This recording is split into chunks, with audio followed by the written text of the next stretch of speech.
سبحانك لا علم لنا إلا ما علمتنا إنك أنت العليم الحكيم. سبحانك لا علم لنا إلا ما علمتنا إنك أنت العليم الحكيم. سبحانك لا علم لنا إلا ما علمتنا إنك أنت العليم الحكيم. ولا حول ولا قوة إلا بالله. ولا حول ولا قوة إلا بالله. ولا حول ولا قوة إلا بالله. بسم الله والصلاة والسلام على سيدنا رسول الله. So, as the brother mentioned, what I'm mainly going to be focusing on here is the topic of family and its contribution to flourishing and to maintaining and causing the fitrah to flourish. And I'm going to deal with the topic in about 30 minutes, inshallah. That's the time that's been allotted to me. And what I want to do is four main things. I want to sort of speak in a short introduction about the fitrah and family, and about the importance of family in the Islamic intellectual and civilizational tradition.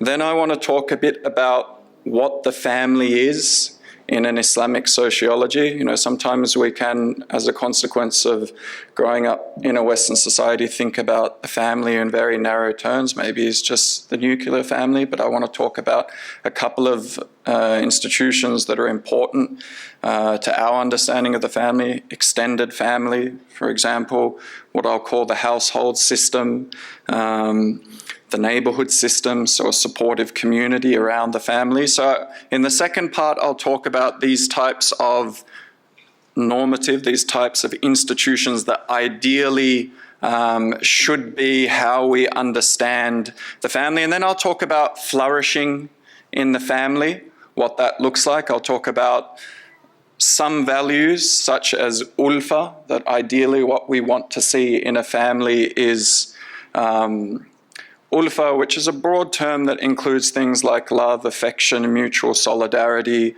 working together. Ulfa, but also a value that we want to see in family, sila, so constant interaction between family members, an ethic of hospitality and receiving family members, participation in the lives of our family members. And again, I'm not talking narrowly about just mum and dad and kids. I'm talking about the wider extended family.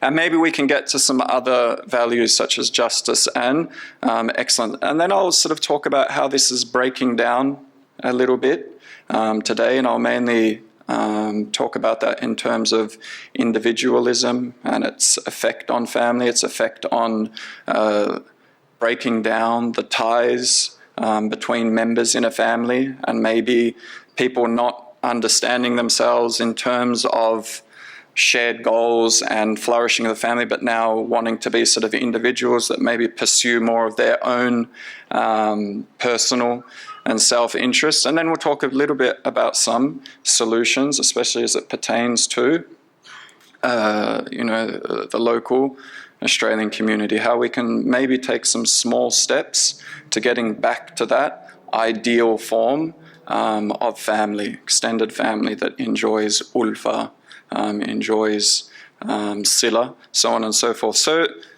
sort of introduction, the family and the fitrah. So the fitrah, I think, has already been unpacked to a degree. The fitrah has been framed in terms of a cosmic order. There's a order in the universe. Things, have certain goals or certain ends that they're moving towards when they're sort of maintaining their fitrah or maintaining and moving towards the goals for which they were created.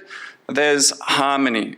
But when there's a breakdown in that order, we start to see a lot of different ills, and that could be in different areas. But the fitrah and the family, the family is obviously related to the human being. And as a human being, our ultimate end is, of course, a spiritual one, which is to know God, which is to cultivate the virtues, wisdom, justice, courage, temperance, excellence. But also there's other ends that are important to humans, such as realizing emotional well-being, psychological well-being, physical well-being. And it's undeniable that the family plays an important role in helping a human to get to those ends. We're born, and we're not born as humans separate from a social group. We're born into family. And one of the important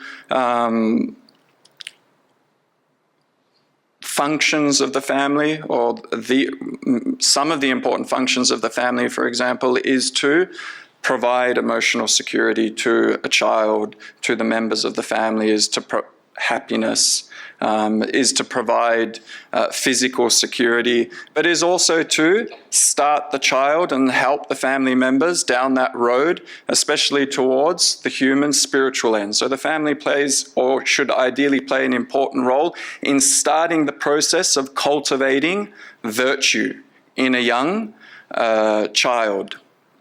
So the family plays an important role in human flourishing. If we can just say human flourishing is emotional well-being, psychological well-being, physical well-being, and most importantly, spiritual. None of these are unconnected, but we can sort of break these down.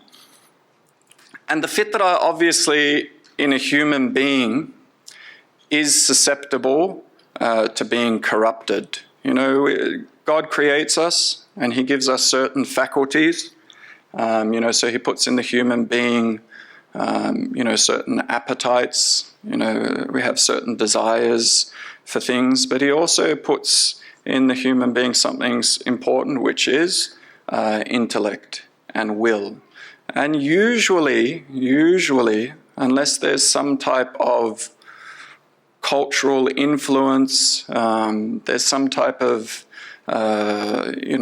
factor that's corrupting our understanding of things. Usually a human being understands in very general terms what's good for him or herself. Yeah, some of the things that understands as being good for him or herself are ones that are almost self-evident, such as good health. Yeah, you're born and you sort of know through your reason that good health is important to my functioning, is important to me being able to realize happiness. Another thing that the fitrah will generally understand is that important to the human good, important for us realizing our end, is family. In general, we understand that family is a good.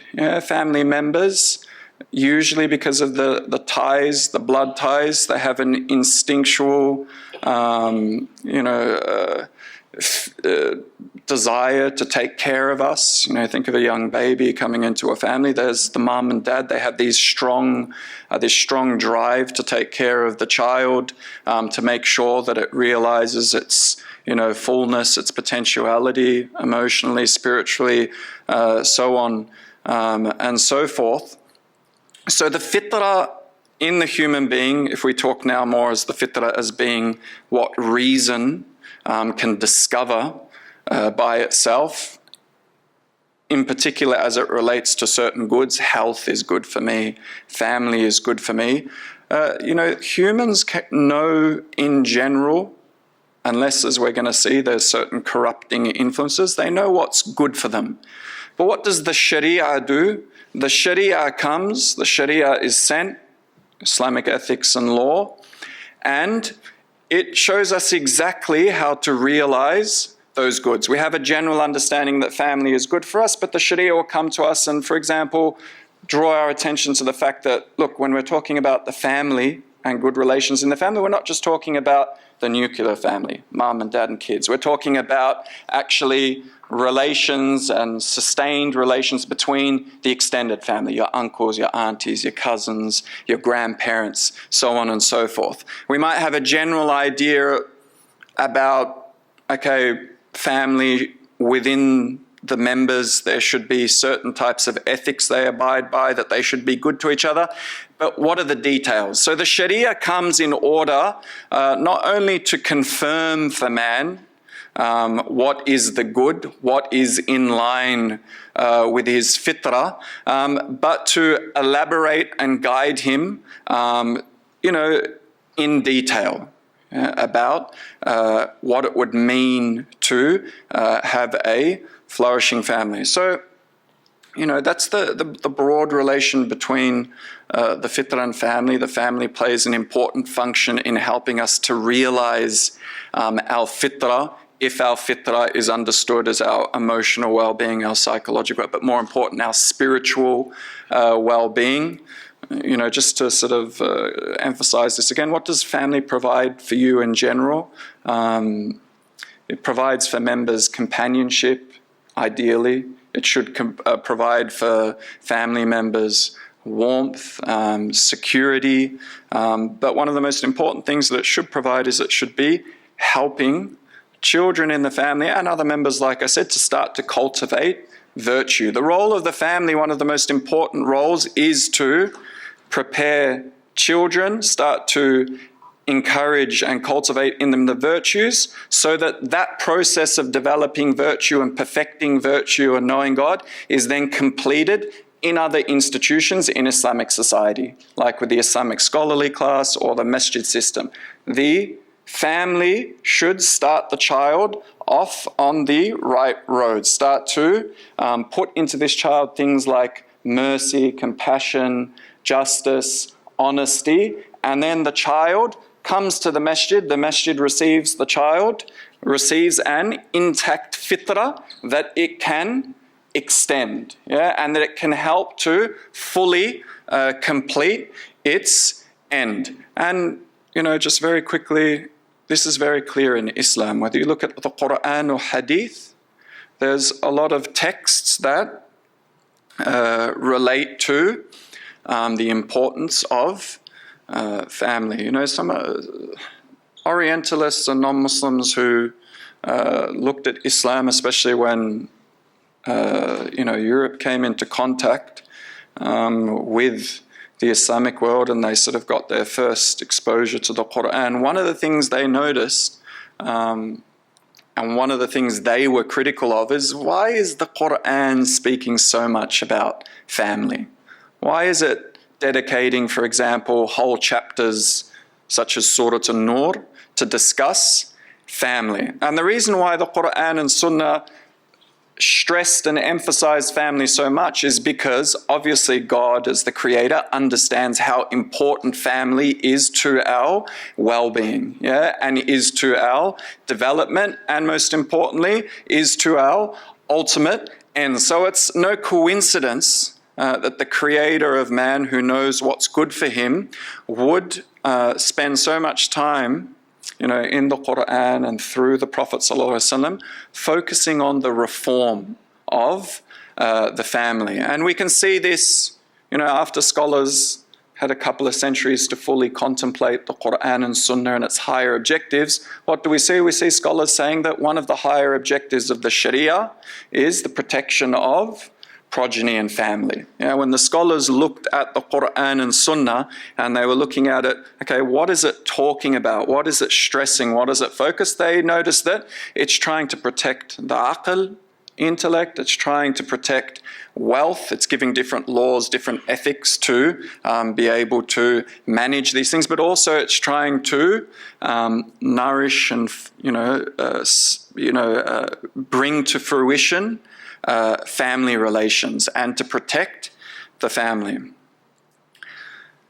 So that's sort of, just the beginning, what I wanted to talk about, as an introduction, just making it better understood what the relation is between fitrah and the family, the important function that the family plays in allowing the fitrah in man to reach completion and perfection. And then I just wanted to quickly highlight the importance that family receives in the Islamic tradition, in the Quran and Sunnah, and as our scholars understood it. And of course, what I'm about to speak to, it belongs to another tradition in our Islamic scholarly tradition, which is Islamic practical philosophy. Our scholars also spent a lot of time talking about these institutions of families and the roles and the responsibilities and the type of ethics they should be, showing. But what is the constitution of family in Islam? Is it just mum and dad and the kids?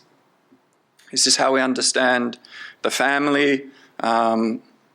Is this how we should understand domestic flourishing? All the different institutions that should be playing a part in the family is just the nuclear family? No, Islam stresses, or Islamic practical philosophy stresses, 4 main institutions that need to be revived and concerning which there needs to be attention. There's the extended family. That's an important thing, that when we're talking about Islam and doing good to your family, we're not just talking mum, dad and kids. We're talking about the extended family. All the people, scholars disagreed, but some scholars said, all the different people that are descended from your 4th grandsire, or your great uncles and your 2nd and 3rd cousins. All of these people should be the individuals that you know and think of and interact with and are doing good to when you're thinking about family. So the first important institution is the extended family. The second important institution is what we call the household system. What is the household system? Obviously, families are located in households. They have homes. The household system is the set of homes that your family interacts with. That's the household system. It could be your extended family members. Maybe you go to grandma's every week, or you go to an uncle's every month. It could be your extended family that is in your household system, meaning the houses that you commonly visit and interact with. It could be family friends. Maybe you're in a country where you don't have much extended family, and you start to build your household system, the group of houses that you interact with, from Muslims that you meet in the local community. So the second important institution is, after extended family, after having relations with all our family members, is that Muslims have a household system. Their family life is not just work 9 to 5, come home, engage with our kids or mum and dad, and that's it. No, a Muslim family should be one that's connected and linked with a set of houses of their choosing. You choose, I've got good relations with this aunt, I'm going to commonly visit or routinely visit this aunt. And this friend, this is going to be a family friend that we're going to constantly visit. So you have the extended family, you have the household system, and then you have, very importantly, the neighborhood system. When we're talking about family in Islam, and we're talking about flourishing in the family, creating happiness in the family, one of the domestic institutions that we're thinking about is also the neighborhood that we settle our family in. And this is very important. Scholars paid a lot of attention to this. You can, and this is what a lot of people are seeing and questioning about, I'm bringing out my kids in my home in a particular way, but then they go out into society and they're learning or into the local community, they're learning a whole set of other values, and what we're trying to do in the home in terms of cultivating virtue in our child is being completely undone. So one of the things that Islam did focus on was the neighborhood system, making sure that you have a supportive community around your family. The same values that you're trying to inculcate in your children in the family is being reinforced by the community that is outside the family. Because again, just to sort of repeat this point, a lot of the questions that you hear from families today is, okay, we're bringing our kids up in a certain way, but then we're seeing disobedience and we're seeing dishonesty. And one of the main structural problems, when we sort of observe these families, is that well, you should expect this to happen if you're going to be teaching certain values in your family, but then you're settling them or you're allowing them to interact with a surrounding community that has completely different values. So, we have the extended family, the household system, the neighborhood system, and then we have the household itself, so just the individual home. But I'll leave that for now. So just what I'm trying to say now is when you're thinking about family and how to create happiness, flourishing, in particular when you're thinking about how can I create a virtuous family, a family in which the members are developing the virtues that I've sort of referred to, courage, justice, wisdom, excellence, generosity, honesty, so on and so forth. What you're thinking about is your extended family, that we need to have extended family that are helping in that process, that are supporting that process, but also a household system. You're choosing households that you're interacting with that are helping with that process, that are supporting that process. It's not you're trying to bring, again, up kids in a certain way, but then you're spending every Saturday maybe at a household that's socializing them into completely different values, and that's undermining all of that. So we're talking about extended family, the household system, also where you choose to locate your family, the neighborhood system around it. Again, don't be surprised if you're trying to create something in the family, but you're not seeing the fruits because you're locating them in a place that has values that's completely different from the family. And then the home in itself. So, and then, just again, what is the most important function of the family? It's these systems together, the extended family. So imagine the child, and around the child, or a young adult, a teenager, and around that adult, there's extended family, there's a household system, households that they commonly visit, there's a neighborhood. One of the most important things that those different domestic institutions should be doing is helping with developing virtues in the child, so that you put the child on the road to developing these virtues, and then the child starts to go to the masjid system, starts to go to the scholars to help that child develop his or her virtue further. But now I'm going to talk more about, the certain values that we should see in a family for it to be flourishing. I'm not sure how I'm doing for time. But one of the most important things that scholars talk about in terms of the family and what should be created in the family is, as I mentioned at the start, something called ulfa. Something called that we can sort of roughly translate as harmony.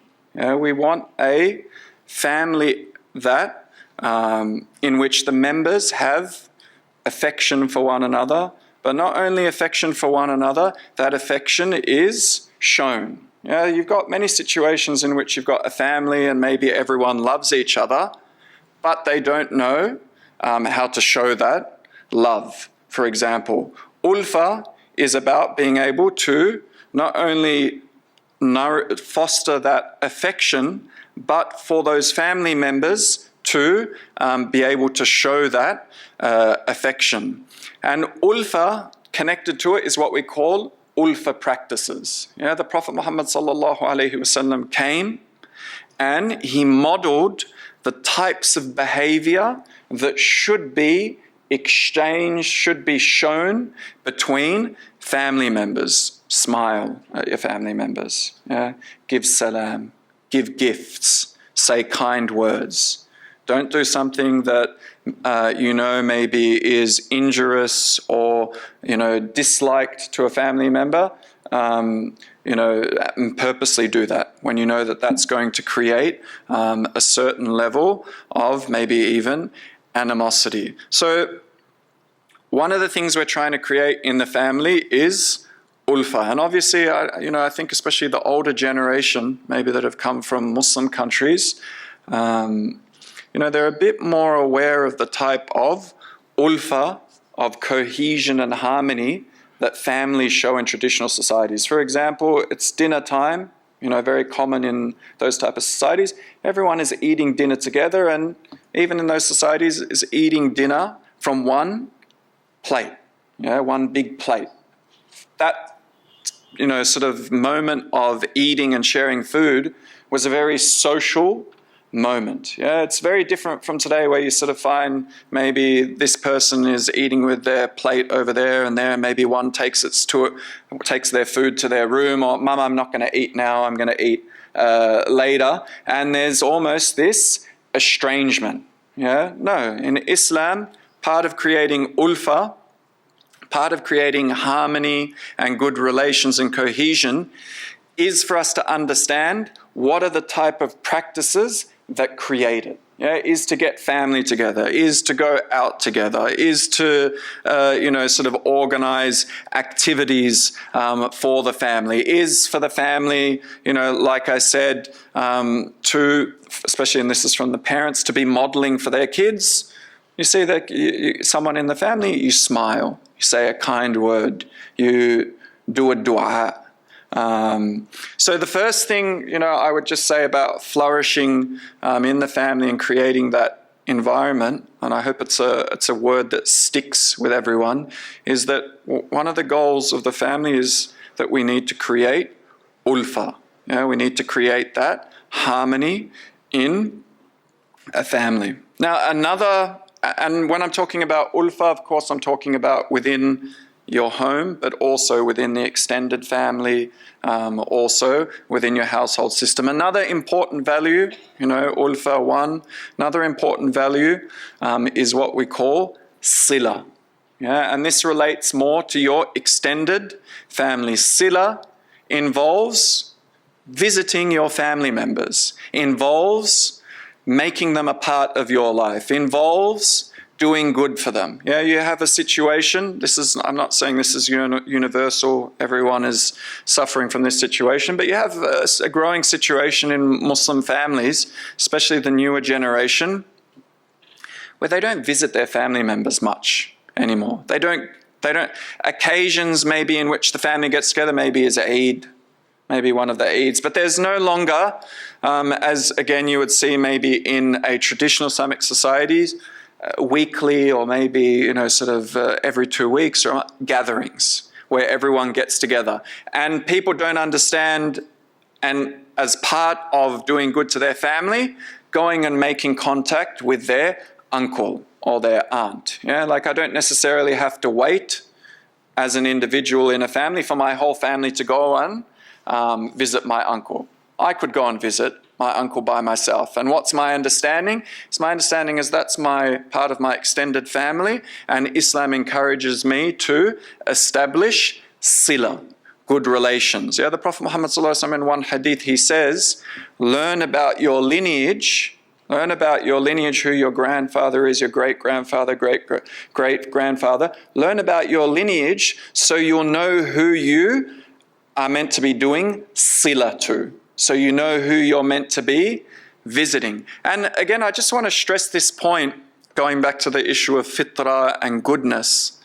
What's good for a human being is to have as many loving, as many supportive relationships in their life as possible.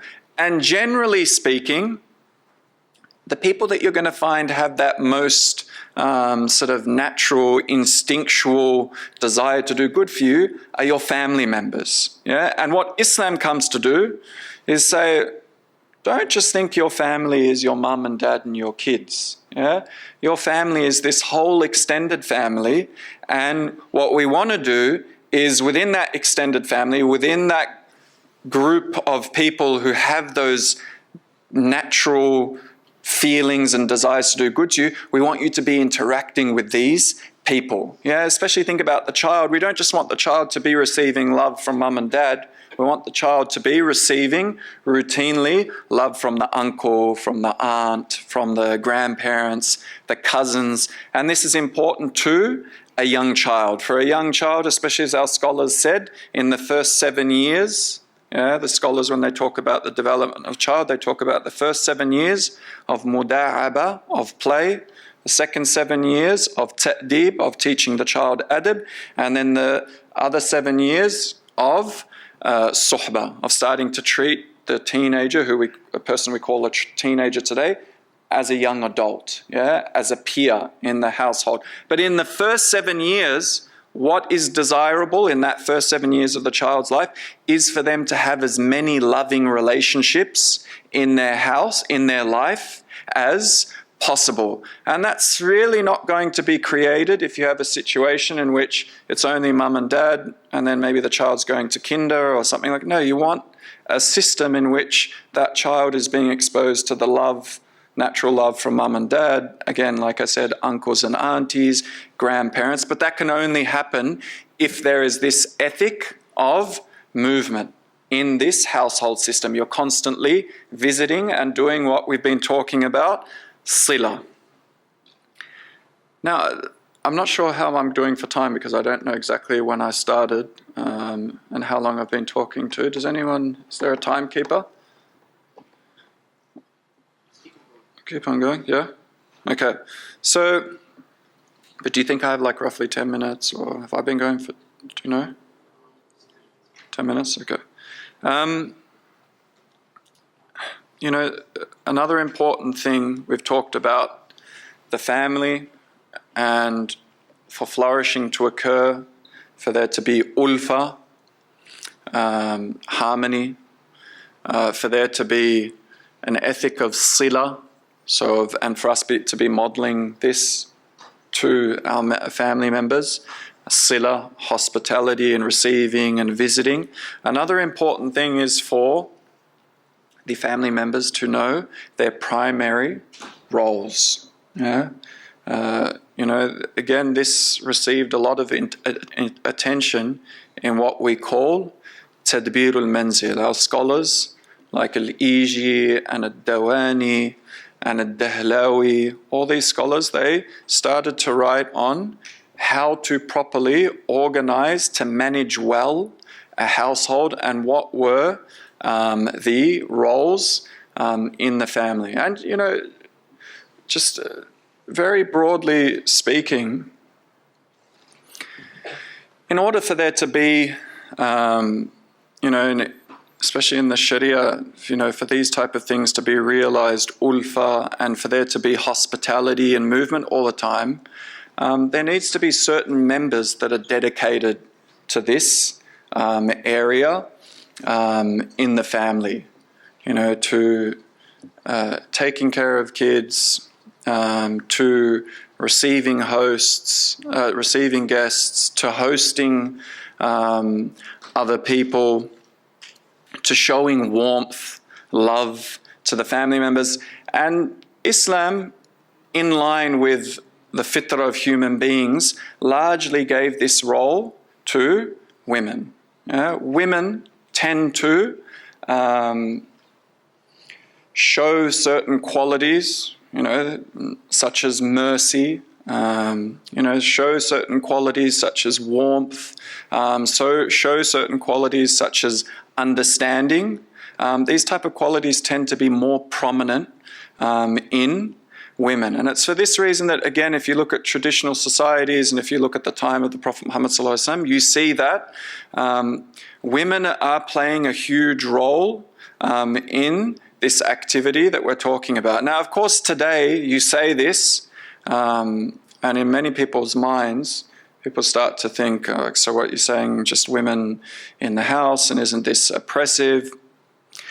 In the past, bringing up family, in the past, doing sila, these were considered the most impressive of actions. Today, you know, in the type of societies we live, capitalist, liberal societies, you know, in which, you know, liberal sort of individual expression and self-fulfillment and pursuing individual interests are focused on, and capitalist societies in which maybe, you know, the focus is on a career and that's what defines you, and, you know, that's what gives you your social value. The type of thing I'm talking about is discouraged. Yeah? And the type of the thing that I'm talking about is looked down upon. But in an Islamic system, understanding family and what these extended family contributes to in terms of human good, being a part of these practices and institutions, hosting, visiting, and sort of driving that, taking care of, the kids, especially their, sort of cultivation of virtue, was considered something noble and good. And it was a source of pride. The mother in the family, the women in the family were highly valued as a consequence of people understanding the role that they were playing in the emotional, physical, spiritual upbringing, well-being of members of the family. So in terms of roles, just broadly, we can't sort of break this down further. What we were talking about, the women were the backbone of this. If you've got a situation in which mum and dad are full-time outside of the home, all they can really do at the end of the day is take care of the kids. And that's when you come to the situation which we're in, where it's just the nuclear family. That's all anyone has time to take care of. But if you want a family situation in which, for example, there's a lot of movement, there's a lot of receiving of guests, in which aunties can play a big role in the life of their nieces and nephews, in which all female members can see each other's kids and, sort of cousins, so on and so forth.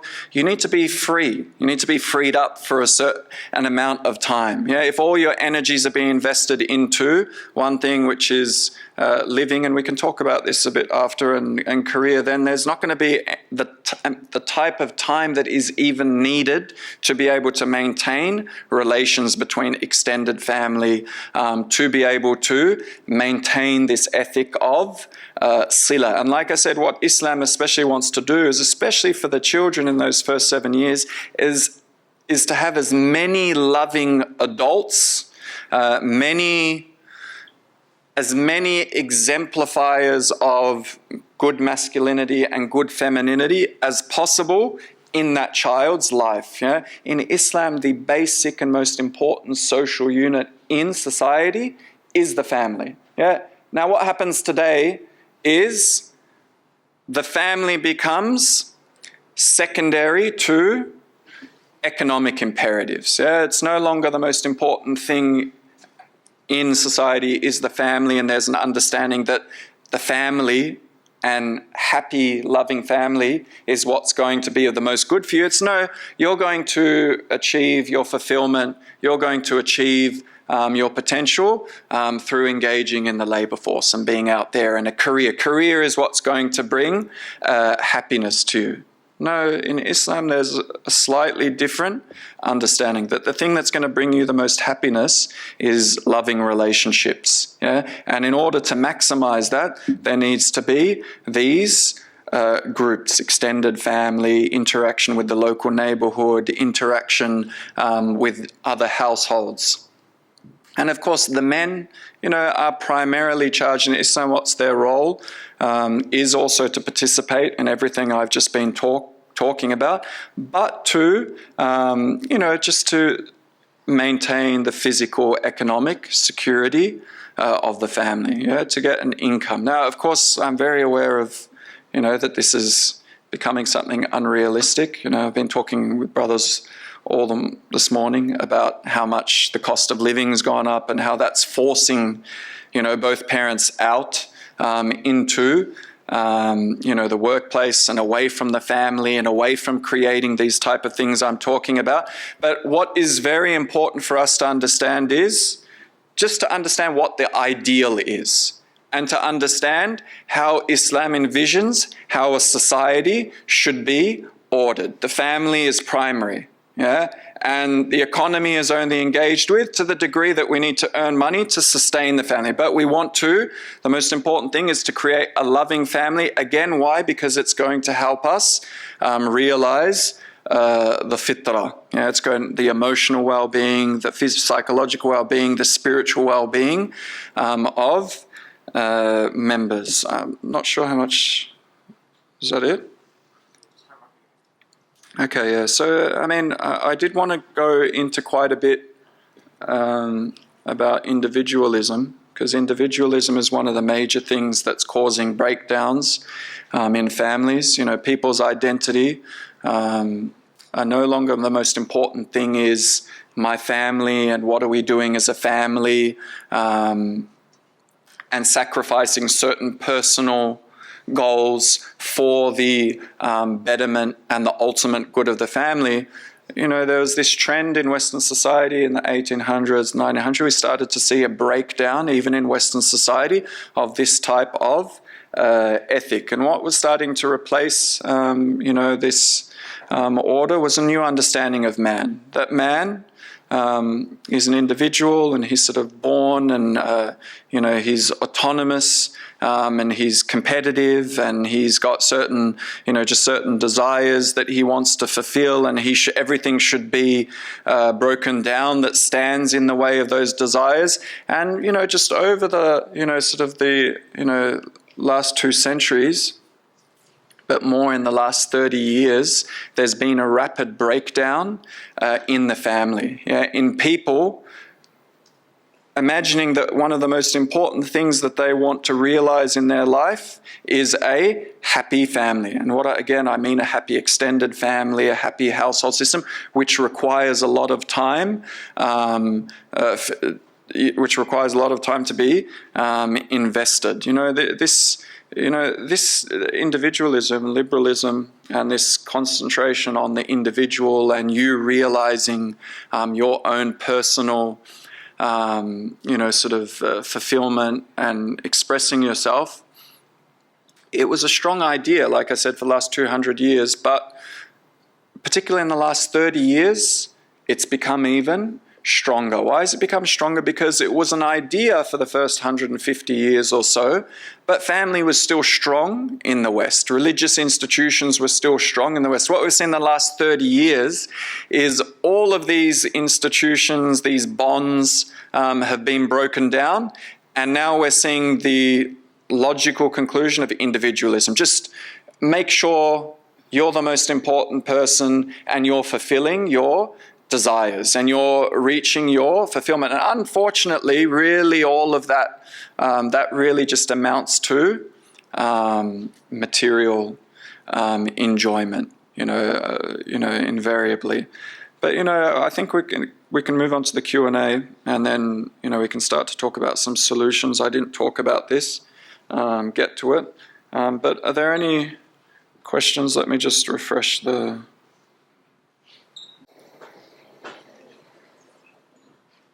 So this question says, should one try to overcome their personal issues, sins such as trauma, certain porn addictions, bad habits before going into marriage?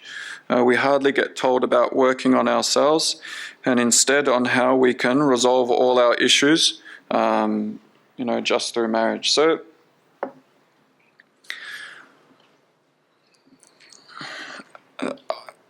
to a degree, it's expected of every member of a Muslim community to be cultivating virtue. Yeah? As the child is growing, the first 7 years, let's just say, like I referenced, in the family of play, they're emotional, some of their psychological needs are being met, they're getting a lot of love. The second set of 7 years, what did I refer to it as? As ta'deeb. Yeah, from the age of 7 to 14, or age of 7 to puberty, what is the family starting to do? They're starting to instill virtues in the child. And ideally, the child is also connected with the local masjid system, with the local scholarly class. They're learning about the virtues of Islam. They're getting opportunities to cultivate these virtues. And when they get old enough, they're going into a family.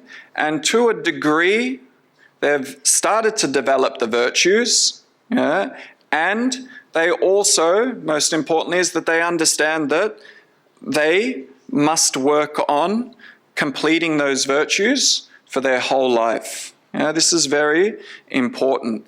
People, I agree with sort of what the sister is, the indirect, implicit idea in it, is that before going into marriage, you need to have developed a certain level of virtue. Yeah, I've said what some of these virtues are: wisdom, justice, temperance, and courage, but maybe I break them down very quickly. When I say wisdom, is that a person going into a family should have a relatively clear notion of what's good, yeah, and that includes what's good for the family. They don't think I'm going into a family and what I want to do is I want to rule tyrannically, let's just say sort of more brothers. What I want to do is to rule with a strong fist. No, the man, for example, he has wisdom, he's been taught what's good about family, and he's going into a marriage, and what is he understanding? I'm going into a marriage and one of my primary roles is to create ulfa, harmony in my family. So ideally, for example, you would want to be marrying a man, you would want to be marrying a woman that has a certain level of wisdom. There's a shared understanding between you and her about what is the good that we are working towards. We want to work towards a household that is animated by ulfa, has good relations. Temperance, yeah, one of the other important virtues. Ideally, people should be going into marriages, and to a degree, they've developed temperance, which means self-restraint.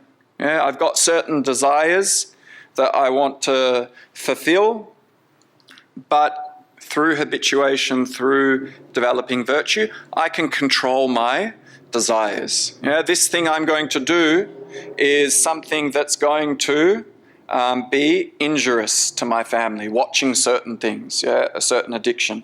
I've got that through years of cultivating myself, practices like fasting and stuff. I've got the ability to restrain myself. I have courage. Yeah, you want a person who's going into a family to a degree have developed courage, which means here perseverance. They can set a goal and they've got the will and motivation and strength to move forward. If you are starting a family with a person who has not developed, or is at least starting to have developed these type of virtues, you're going to have a lot of problems, okay?